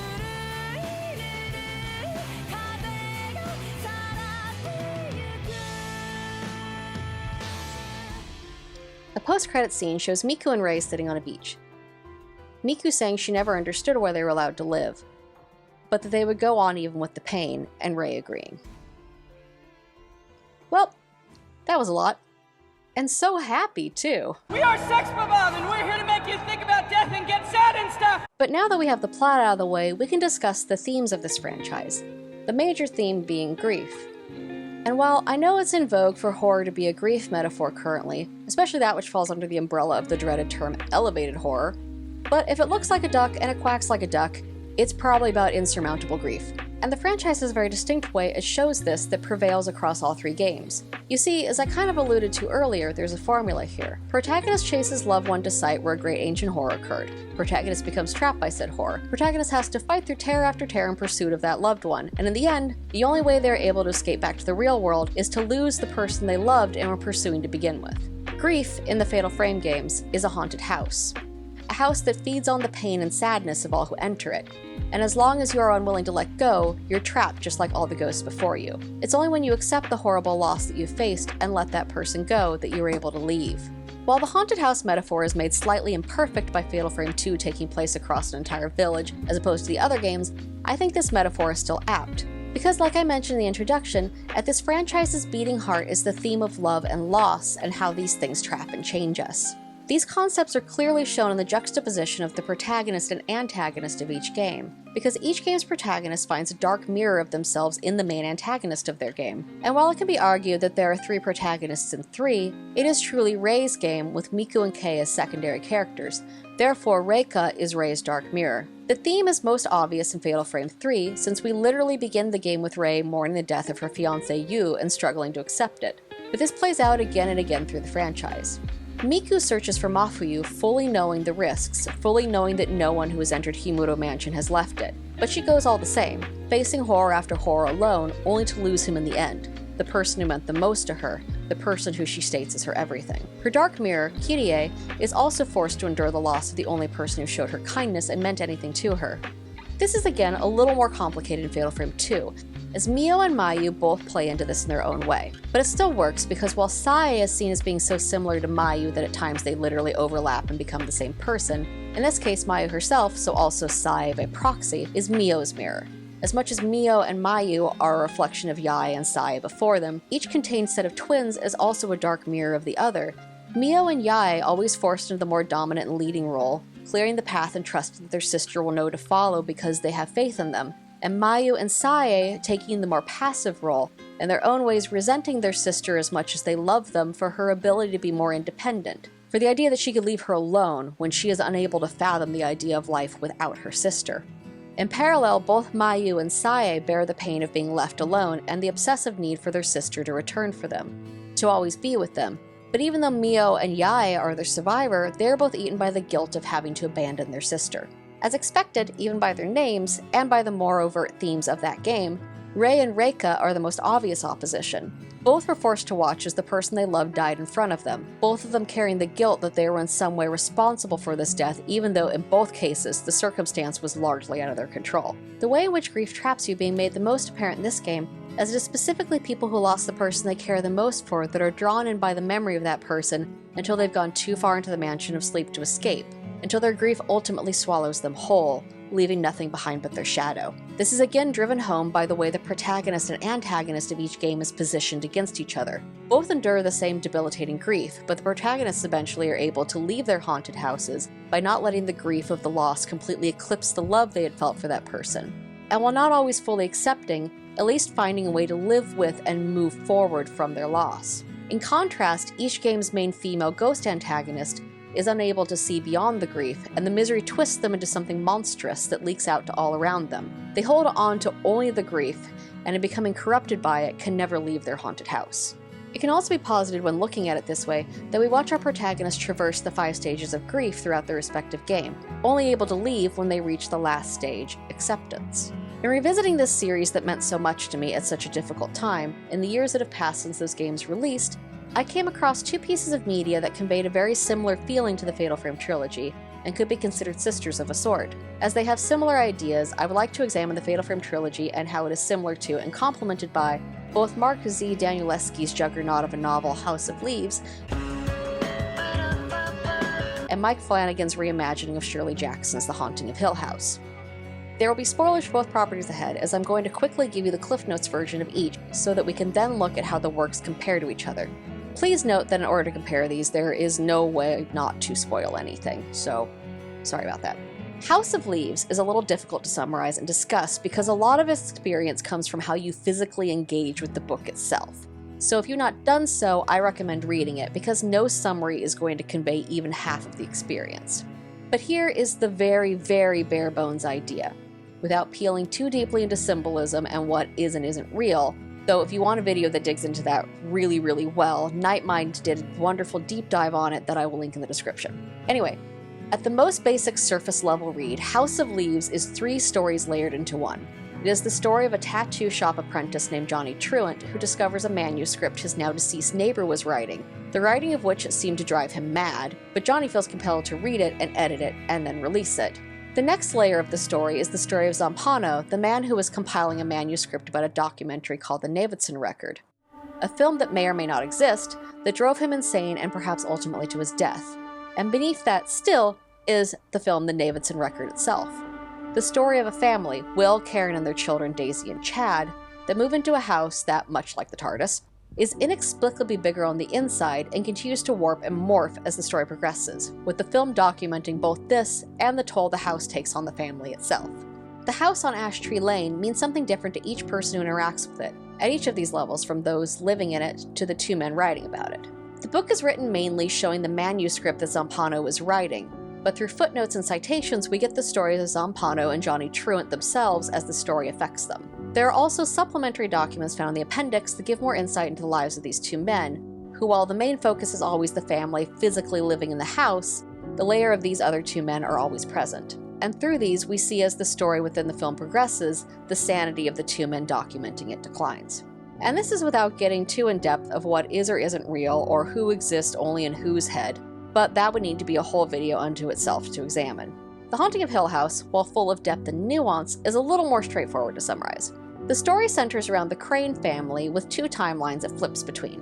When the 5 Crane siblings were children living in the titular Hill House with their parents, and those same siblings as adults in the present day. The family lived in Hill House until its malevolence claimed the life of their mother, driving her to take her own life, and they escaped with their father, who was accused of killing her as the only true witness to her death. The children were taken away from him, being raised by an aunt, and drifted apart into their own separate lives as they grew up. But in the present-day storyline, the surviving members of the Crane family are pulled back into each other's orbit when the youngest of the siblings, Nell, takes her life in the same house where her mother died, and they must gather for her funeral, forcing each of them to try and reconcile not only with each other and their now estranged father, but also their conflicting memories of what exactly occurred in the house they lived in as children. There's obviously much more to it than that, but that's the gist.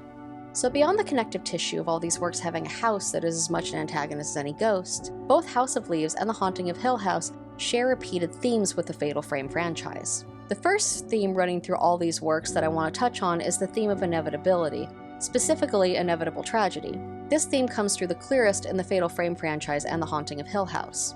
In the Fatal Frame games, we see our protagonists enter the cursed labyrinth believing that there's hope, believing that they will be able to save their loved one and escape the house together. But we, as the player, early on can see the writing on the wall. There was only one way this was ever going to end, regardless of how hopeful our protagonist is that it won't. This is the most apparent in Fatal Frame 2. Mayu spends the entire day walking towards the strangling ritual. Even when she manages to operate independently of Sai's influence, she talks about the ritual as relating to her and Mio's destiny or purpose, at times actually seeming to want the ritual performed as it will be the way she is always with Mio. Her direct mirroring and overlapping with Sai foreshadowing her own fate. Mio, on the other hand, is determined to find a means of escape for both of them. She spends the entire game trying to thwart the repeated cycle of Minakami Village, fighting tooth and nail to rescue her sister and keep her safe. And as we, the player, reach the final act after defeating the Kusabi, even though we are holding out hope, we can see the signs that this hope is foolish. And as Mio is walking towards the ceremonial chamber, we feel it in the pit of our stomach. There was never any way for this to end happily. The twins were always doomed, and while Mayu happily accepts becoming the sacrifice, the tragedy of Miu being forced to end the cycle of the village by killing her sister, and the inevitability that no matter how hard she fought, this was always going to be the ending, is devastating. This same theme is expressed as well in Hill House, in one of the best and most heartbreaking episodes of television I've ever watched. In the 5th episode of the show, The Bent Neck Lady, we explore the story of Nell. We already know that it won't end happily since we learn of her death in episode 1.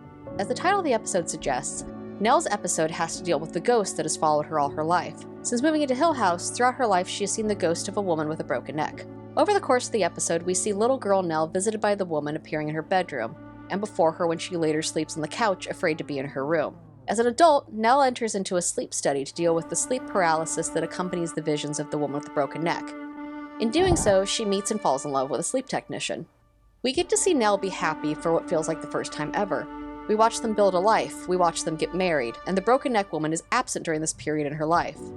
But when Nell's husband unexpectedly dies of a brain aneurysm, the broken neck woman returns immediately again to haunt Nell. We see her appearing again multiple times, leading to Nell following the frankly idiotic advice of her therapist, who has dismissed her claims that Hill House is haunted, telling her that if she just visited as an adult, she would find that it's just a house. So she does. Nell enters the house, and we alternate between seeing the house as it truly is and the house as it is appearing to Nell.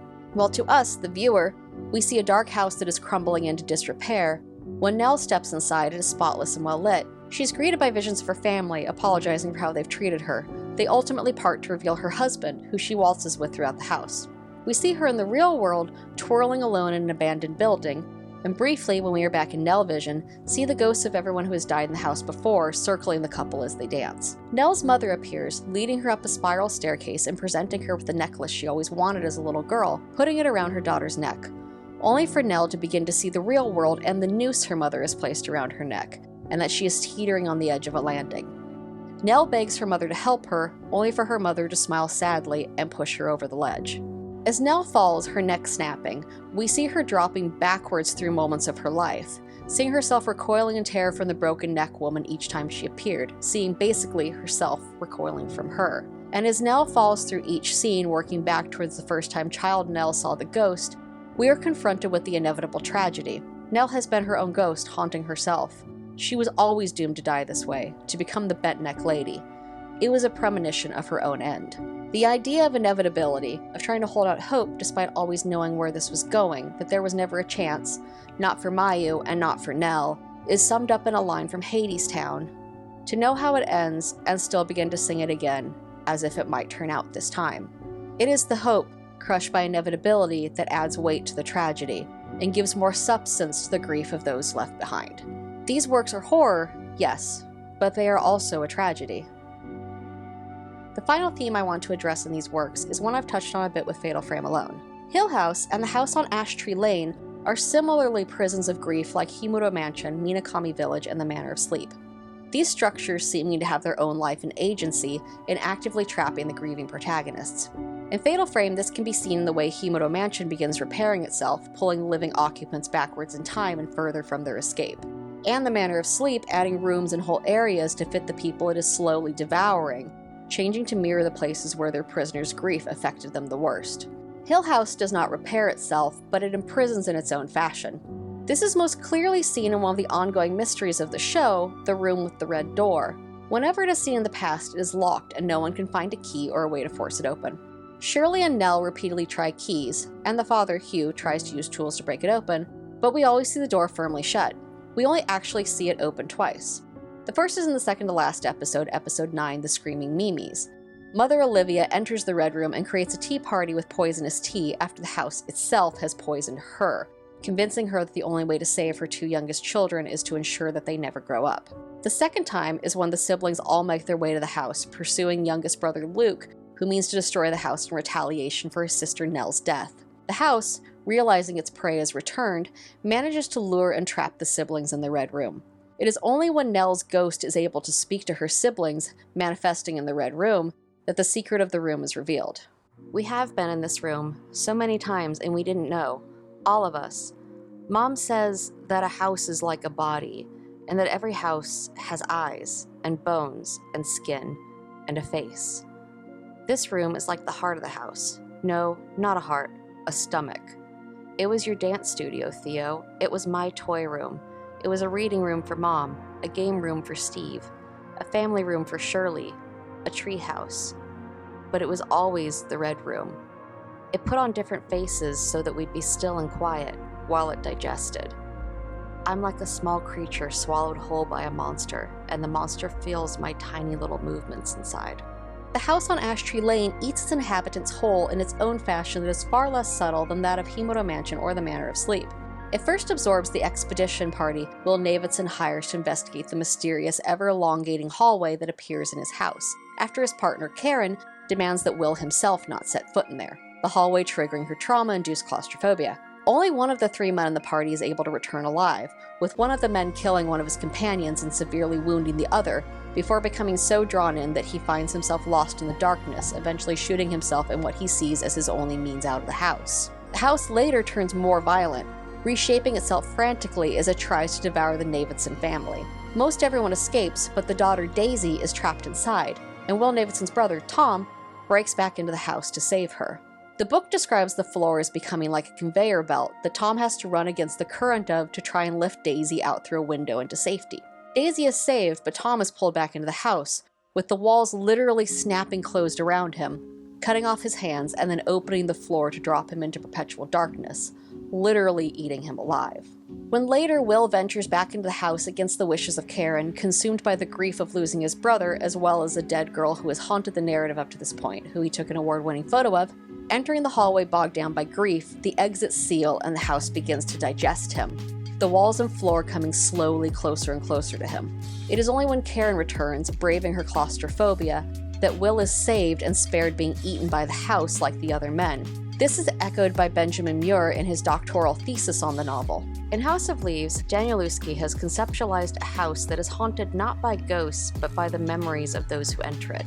He illustrates the horrific materiality of trauma by depicting a labyrinth beneath a house that mirrors the psyche of its entrance, changing its shape and properties to enable their traumatic repetition. Danielewski, rather than simply explaining his characters' trauma through exposition, dramatizes their compulsion to repeat through their relationship with the house, ultimately working back to the roots of their trauma as the reader pieces them together. Also sharing commonality is the way in which these structures, like the grief they represent, follow the protagonists even as they leave. The Manor of Sleep is the most obvious of this, especially as it begins to bleed into Ray's waking life, destroying her ability to completely separate from it even when awake. But it can be argued that since the Himuro Mansion and Minakami Village are how the manor presents itself to Miku and Mio respectively, that these are also places that follow them. Similarly, in the present timeline of The Haunting of Hill House, the siblings have all wound up living a considerable distance from Hill House itself, but it has never truly let them go. Each of them is haunted by what they witnessed as children, seeing their own apparitions even though they are miles and miles from the house the apparitions originate from. Most notably, the twins, Nell and Luke, who are followed by the broken neck woman and the man in the hat regardless of where they go. Much like discussed in the settings of the Fatal Frame series, these houses too imprison the grieving, only releasing them when they reach the acceptance stage, and trapping those that can't. Hill House perhaps shows this most obviously, as Mike Flanagan himself engineered the show in such a way that each of the Crane siblings is symbolic of a stage of grief.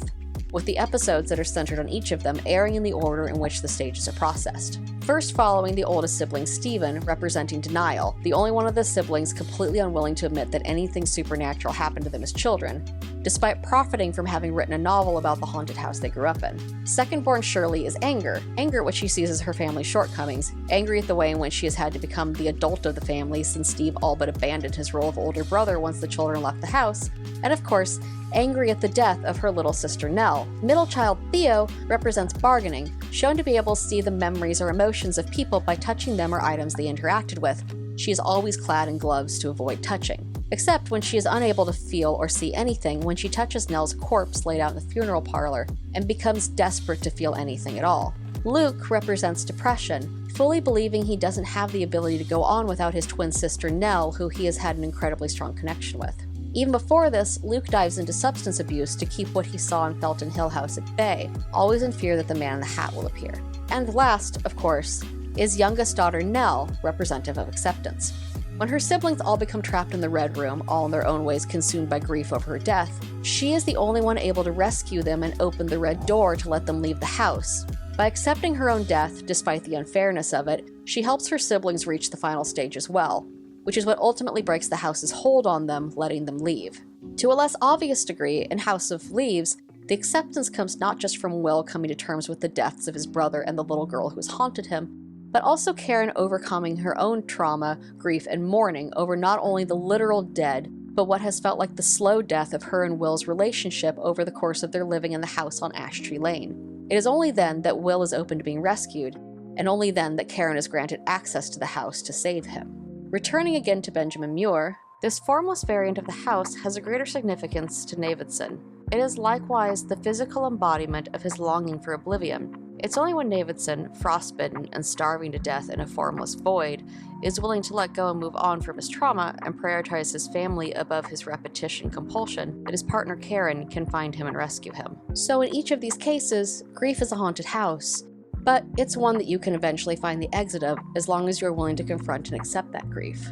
Which I think includes everything I had to say. I feel a little bad that I've done 2 real bummer videos back to back. February's video will be less sad, I promise. Also, probably shorter. Definitely shorter. Anyway, want to go eat our feelings? Let's do that. I want a legally distinct toaster pastry.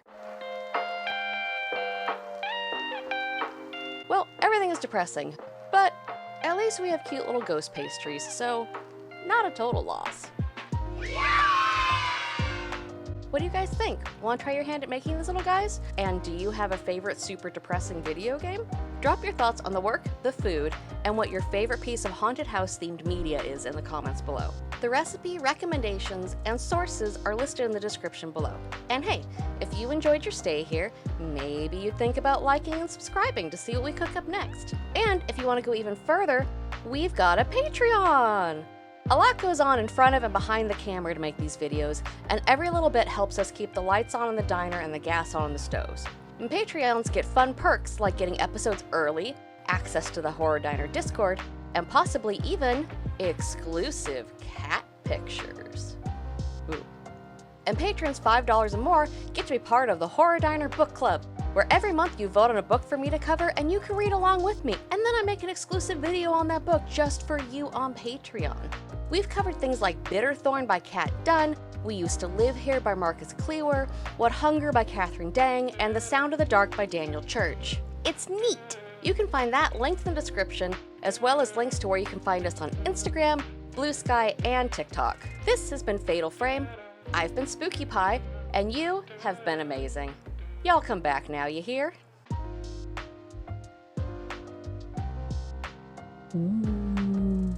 As more mentions are made of the woman in the white kimono via diary entries and cassette. I need to drink tea. My throat is very dry. Oh my God, Salem's here, everybody! Yay! Come here, come be on camera. I don't think anyone can see you. There you are. Hi. Hello, Salem. Look at you. You're so handsome. You're the star of the show. Hi, you want to hang out with me while I record? I'm gonna go back to recording. You want to hang out right here? Yeah? Yeah, sweet boy? I'm just gonna have your butt in frame, that's it. Look how much you're shedding on my set. You can see his butt. Yeah, you just see his butt. Are you going back in my lap? Oh, you wanna rub your face on my microphone? Okay. I just have a cat butt just right here. Cat butt.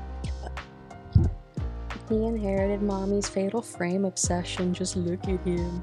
Look at him, he's so cute. I'm out of water, I'm out of tea. Oh god, oh god. Please appreciate that my coffee cup has little ghost cats on it. It was the most thematically appropriate cup I had. Because it's ghosts.